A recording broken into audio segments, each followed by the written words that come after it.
I'm Michael Jake Minguito performing how to use a lawn mower.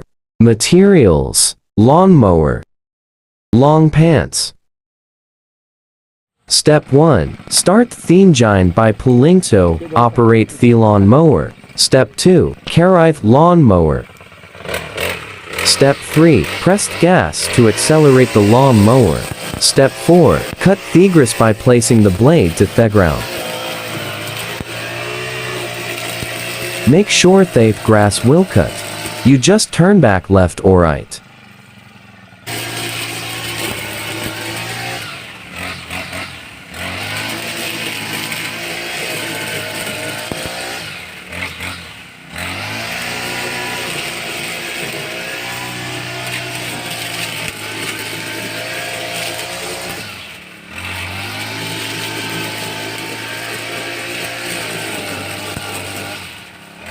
And lastly, be careful not to hit the broken grass.